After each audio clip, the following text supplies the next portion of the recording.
Bonjour Madame Zeina Chahim, je rappelle que vous êtes députée RNI, Rassemblement national des indépendants, et membre de la commission des finances à la Chambre des représentants. Merci d'abord d'avoir accepté de nous accorder cette interview à Maroc Hebdo, au magazine Maroc Hebdo. Et depuis quelques jours, le gouvernement a déposé le projet de loi de finances 2023. C'est un événement important, très attendu. Au Parlement, c'était le 20 octobre 2022. Et aujourd'hui, on vous invite pour nous parler justement des grandes lignes de cette feuille de route du budget général de l'État. Alors la première question, dans quelle mesure les dispositions du projet de loi de finances 2023 peuvent-ils répondre à l'urgence d'une relance économique? Tout d'abord, je vous remercie pour l'invitation. C'est nous. Et effectivement, le projet de loi de finances a été déposé et présenté par Madame la ministre des Finances le 20 octobre passé en audience publique, puis au sein de la commission des finances. Et en réponse à votre question, je voudrais vous dire que effectivement, parmi les mesures de ce PLF, projet de loi de finances 2023, deux grandes dispositions permettront de justement soutenir la relance économique. D'abord, la baisse significative de l'impôt sur les sociétés et surtout les entreprises réalisant un bénéfice inférieur à 100 millions de dirhams. Cette baisse-là ne peut qu'encourager ces sociétés car ce sont des sociétés très nombreuses à investir et à embaucher, d'une part. D'autre part, la poursuite de la dynamique de l'investissement public avec un montant de 300 milliards de dirhams dont 45 milliards ont été consacrés au fonds d'investissement Mohamed VI. Je pourrais dire que c'est une augmentation, une hausse considérable par rapport au projet de loi de finances de l'année dernière. Et celui de 2020 aussi. Et celui de 2020. Oui. Donc ces efforts s'accordent avec les orientations du rapport général du nouveau modèle de développement. Maintenant, le travail... Dans le sens où ce nouveau projet de loi de finances qui nous a été présenté a ramené plusieurs mesures en conformité avec la mise en place de l'État social et qui est justement un grand pilier du programme gouvernemental. D'accord. Voilà, donc je peux dire que le travail du gouvernement consiste à orienter ses investissements vers des projets structurants et donner la priorité aux projets de production créateurs de richesses et de postes de travail. Très bien. Alors, Madame Chahim, vous avez parlé du fonds Mohamed VI pour l'investissement dont l'annonce a été faite en 2020, lors de la première année de la crise sanitaire du coronavirus. Aujourd'hui, est-ce qu'on va donner concrètement et réellement naissance à ce fonds? Parce que je vois que 30 millions, c'est ça? 30 milliards de dirhams lui a été alloué. 45. Au 45, voilà, 45 milliards. Merci de me corriger. Est-ce qu'on va donner justement réellement et concrètement naissance à ce fonds? Alors d'abord, ce fonds est déjà né. Oui, légalement est déjà là. Oui. Et justement, Sa Majesté, que Dieu l'assiste, a nommé à la tête de ce fonds M. Ben Chouaboun dernièrement. C'est un signe significatif et effectif de l'activation justement opérationnelle de ce fonds. Donc, le fonds d'une taille cible initiale de 45 milliards de dirhams, comme on a dit, sera chargé de contribuer au financement et l'accompagnement de projets d'investissement prioritaires. Et je pourrais dire qu'il y a déjà... Alors, on a déjà lancé un premier projet stratégique, qui est celui de l'usine de Ben Slimane, D'accord. Pour la fabrication des vaccins? Des vaccins, exactement, pour qui sera lancé, c'est-à-dire en mi-novembre, qui sera lancé incessamment, et qui va produire des vaccins pour le marché national et aussi continental.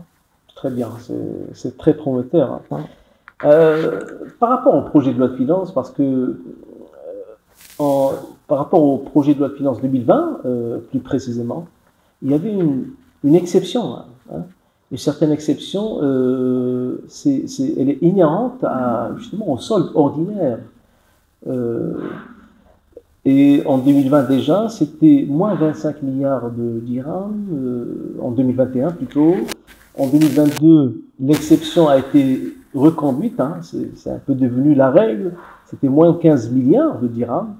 Est-ce qu'aujourd'hui, dans ce projet de loi de finances de cette année 2023, est-ce qu'on a encore, est-ce qu'on a fait rupture avec cette exception, ou bien cette exception est en train de devenir la règle?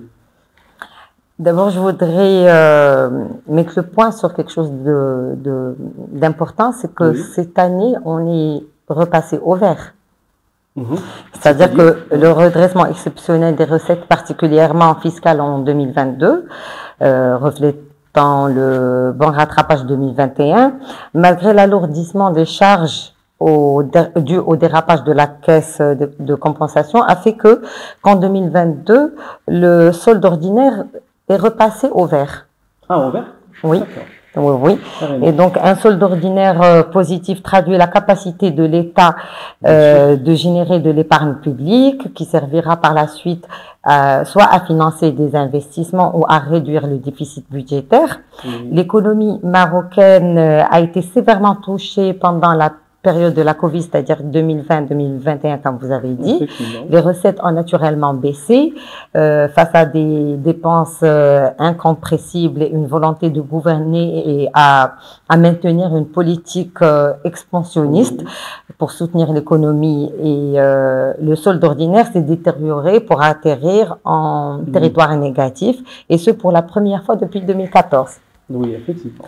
Mais là, le redressement a fait qu'on est repassé au vert et que les prévisions de l'année 2023 tablent sur un solde ordinaire important autour de 21 milliards de dirhams, permettant permettant de financer 23% des investissements prévus par le budget de l'État. Excellent. C'est un exploit à mettre à l'actif du gouvernement à Fenouch. Voilà. Alors, quelles sont les hypothèses sur lesquelles table le gouvernement en 2023, au vu, bien entendu, du contexte actuel, marqué par l'inflation à l'échelle internationale comme à l'échelle nationale? Alors, quelles sont ces hypothèses? Les grandes lignes sont une croissance à 4% et un déficit budgétaire à 4,5. D'accord. Voilà. Près de 66 milliards de dirhams et une inflation à 2%. Donc, le gouvernement s'est basé sur les hypothèses suivantes. D'abord, une récolte céréalière moyenne. Voilà. Donc, un cours moyen du gaz butane à $700 par tonne. Ça chute. Voilà. Le cours moyen du baril de Brent à presque $99, 98,6. Cela veut dire qu'on reste un peu prudent quand même par rapport aux cours internationaux. Exactement. Le taux de change dollar-dirham à 9,8. Et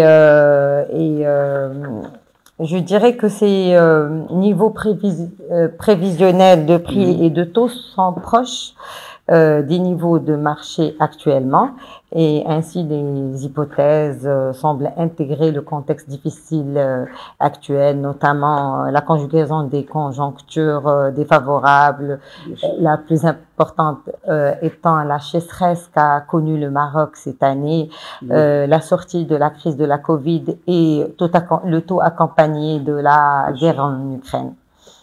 Peut-on dire en quelques mots que le gouvernement est resté cette fois-ci réaliste, beaucoup plus réaliste. Hein, au vu de la conjoncture, il a émis des hypothèses beaucoup plus réalistes. Plus réalistes, voilà, justement pour ne pas être surpris. Hein. Exactement. D'accord. Alors, Madame Chahim, au début de notre interview, vous avez évoqué le volet social, oui, hein, qui caractérise, comme vous l'avez si bien dit, ce projet de loi de finances 2023. Alors, le volet social est-il présent en force dans ce budget général? Absolument. Alors, le volet social est présent à travers plusieurs mesures. D'abord, l'exonération des droits d'importation pour certains médicaments et certains produits pharmaceutiques. On a aussi la poursuite du chantier de la généralisation de la protection sociale, la mise en place du registre social unifié. On a aussi des aides directes aux acquéreurs des logements sociaux. Très bien. Je pourrais aussi citer quelques chiffres, notamment à peu près 10 milliards de dirhams pour transférer plus de 4 millions de ramédistes au régime AMO. Dans le cadre du grand chantier exactement, royal. Dans le cadre du grand chantier royal, près de 4,6 milliards de dirhams additionnels pour la mise à niveau des structures de la santé publique. On a aussi, ce qui est énorme, c'est des 26 milliards de dirhams pour préserver le pouvoir d'achat des Marocaines et des Marocains. À travers la caisse de la compensation. On a 2 milliards pour la généralisation du préscolaire. Oui. On a autour de 2 milliards pour augmenter un nombre de bénéficiaires des cantines scolaires et des internats.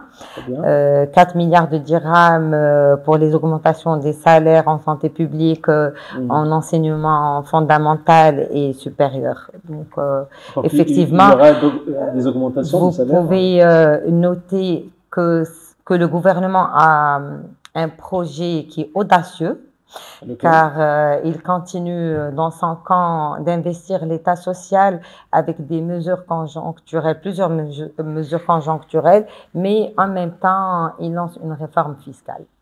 D'accord, très bien. Donc, c'est un peu osé, on va dire. Exactement. Par les temps qui courent. Par les temps qui courent. Voilà. Qu'en est-il de l'endettement? Y recourt-on et à quelle hauteur?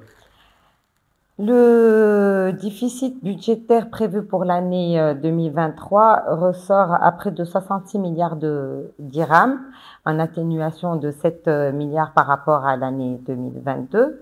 Pour en arriver à ce niveau, beaucoup d'efforts fiscaux et non fiscaux ont été fournis. Entre autres, le gouvernement devrait mobiliser pas moins de 25 milliards à travers les mécanismes innovants, chose qui n'impacte pas l'endettement du Trésor. Pour le financement du déficit, il sera probablement entièrement financé à travers l'endettement à hauteur de 40% sur le marché extérieur et 60% sur le marché interne. Donc, le Trésor devrait mobiliser sur le marché extérieur autour de 37 milliards de dirhams en 2023 comparé à 40 milliards en 2022. Ainsi, l'endettement du Trésor devrait passer à pratiquement 70% du PIB en 2023. C'est oui. Certes, ce niveau paraît, ça paraît élevé pour un pays émergent ce qui compte, c'est plutôt la soutenabilité de la dette. Et au jour d'aujourd'hui, toutes les études montrent que la dynamique de la dette du Trésor reste maîtrisée. D'ailleurs, le rapport économique et financier accompagnant le projet de loi de finances de 2023 consacre tout un chapitre à ce sujet. Donc là, côté... c'est soutenable. Voilà, c'est maîtrisé, c'est soutenable. On reste rassuré. D'accord. Rien d'inquiétant, on va dire. Rien d'inquiétant. Voilà. Alors, ce PLF, un peu le véritable test du gouvernement Arnouch.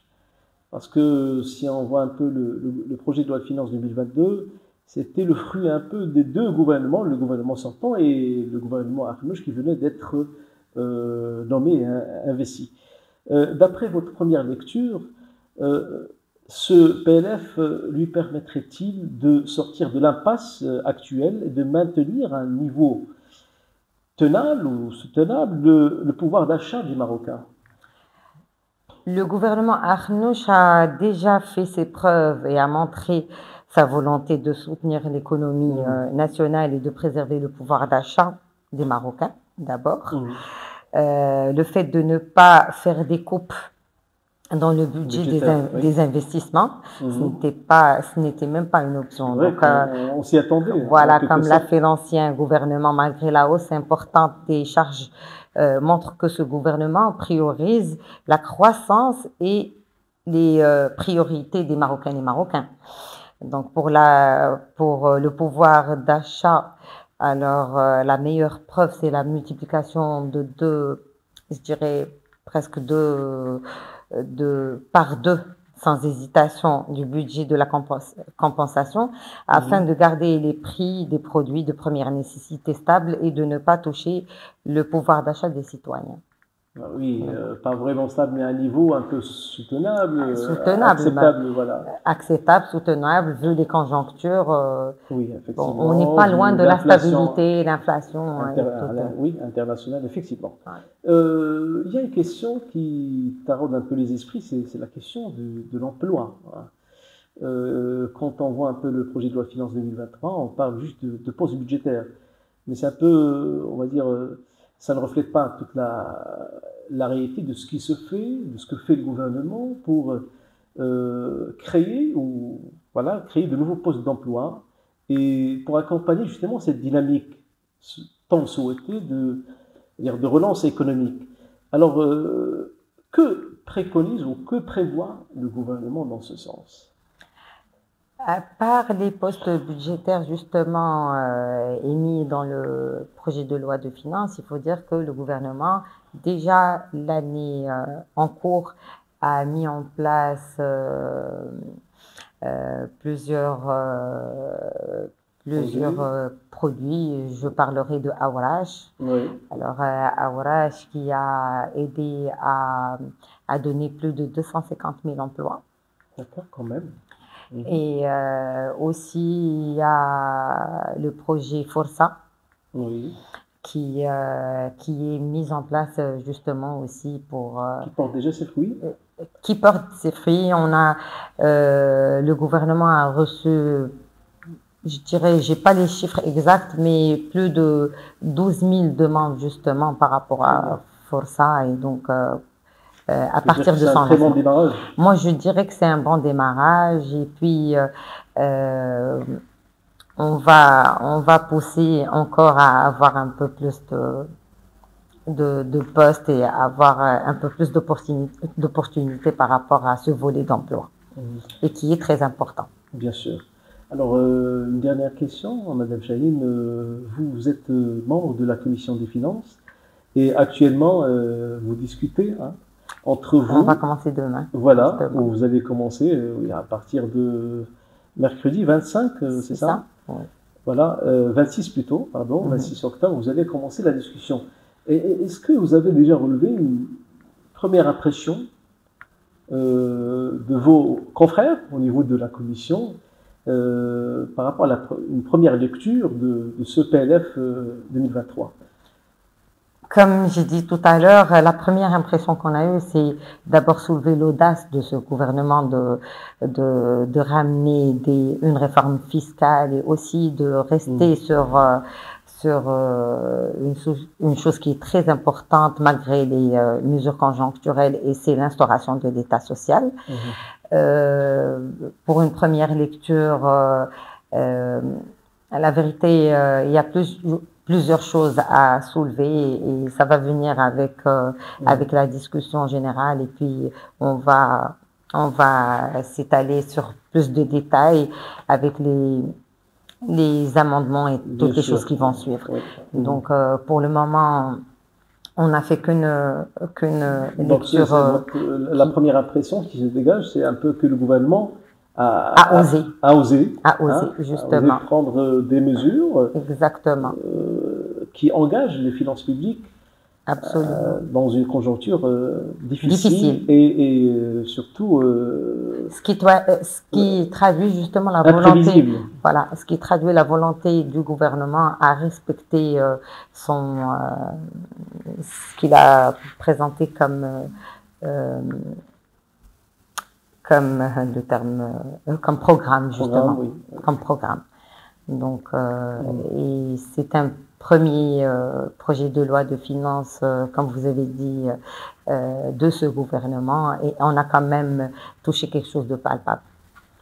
Madame Zeina Chahine, je rappelle que vous êtes députée RNI et membre de la Commission des finances à la Chambre des représentants.